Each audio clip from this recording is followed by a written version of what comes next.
Hi, my name is Rebecca Bradley, and I'm from Colorado Christian University. Today I'd like to share with you a reflective presentation of a male late in adulthood. I interviewed a man that is part of our home group at church. He is currently 62 years old. His background consists of parents that are still married and 9 other brothers and sisters. He was the second oldest in that lineup. His father worked outside the home while his mother stayed home raising the children and fostering over 30 babies while he was growing up. Now, I'd like to take you deeper into each developmental stage and show you how these different stages made him to be the man he is today. First is the prenatal development. Once a child enters the stage of embryo, growth and development happen quickly. Kell and Kavanaugh 2019 state that growth and specialization proceed so rapidly that the 8-week-old embryo looks distinctively human with eyes, arms, and legs. During the time of prenatal development, what a mother does can significantly affect her unborn child. My interviewee stated that his mother both smoked cigarettes and drank alcohol while pregnant with him. Kell and Kavanaugh 2019 state the nicotine in cigarette smoke constricts blood vessels and thus reduces the oxygen and nutrients that can reach the fetus through the placenta. My interviewee stated that he was born with severe oxygen deprivation that later on caused him to experience damage to teeth formation later in his development. However, this oxygen deprivation did not seem to affect his growth cognitively or physically.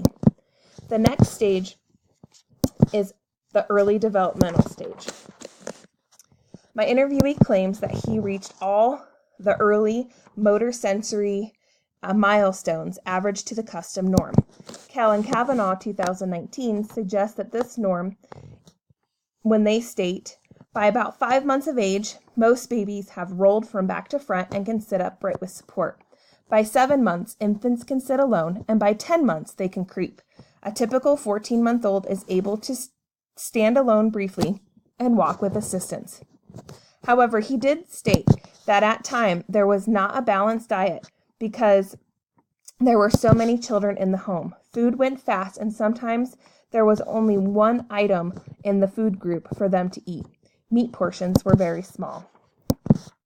Now, during the later school-aged years, we look at the early cognitive development stage. My interviewee claimed to be socially confident throughout the elementary school years, where he attended Catholic school. The nuns believed that he was different and that he had a learning disability, but testing revealed that he was at a genius level and that he was a gifted child.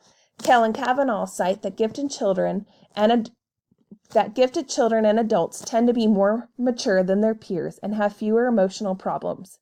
And as adults, they report to be highly satisfied with their careers, relationship, and others, and life in general.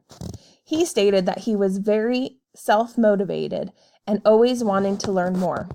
Kell and Kavanaugh state that gifted children are passionate about their subjects and have powerful desire to master it.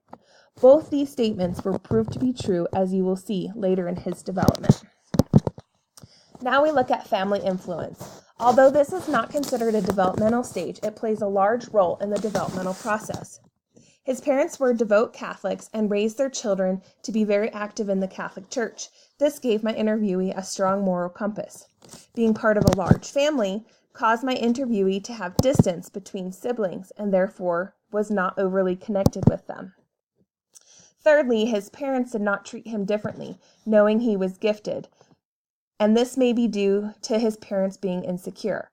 McMahon and Oliver, 1984, in their article, Problems in Families with Gifted Children, state insecure parents of gifted children may reduce their feelings of inadequacy about raising a gifted child by ignoring the remarkable qualities of the child. However, this did not seem to bother my interviewee, and himself chose to not see himself differently. Because both him and his parents refused to make his giftedness a big deal, the siblings had no idea of how special he was and were all treated the same. Kell and Kavanaugh cite other authors saying, siblings more often get along when they believe that parents have no favorites but treat all siblings fairly. Now we move to the adolescent years. These years definitely brought a significant change in behavior. In the adolescent stage, my interviewee confessed that this stage he partied a lot by drinking and smoking, and was less secure of how he felt about the Catholic religion and religion in general. Some of this erratic behavior could be due to the fact that the prefrontal cortex is not fully developed and is the part of the brain that helps regulate your behavior and plan for the future. He did not view smoking and drinking wrong because it was acceptable among the Catholic religion, but began to question why he should be Catholic if they were just like everyone else. Luckily for him, this stage was short-lived. Now we move into becoming an adult.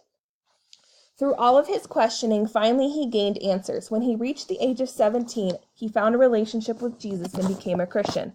This began a series of changes in his life for the positive. He had immediate change in his values surrounding things like work, marriage, and raising a family of his own. He was on his way to becoming an adult. He began to envision what this would look like. Kalen Kavanaugh, 2019, state, life stories indicate one's beliefs and values, or the ideology of a person, uses to set the context for his or her actions. People prove to themselves and others that they have either changed or remained the same by pointing to specific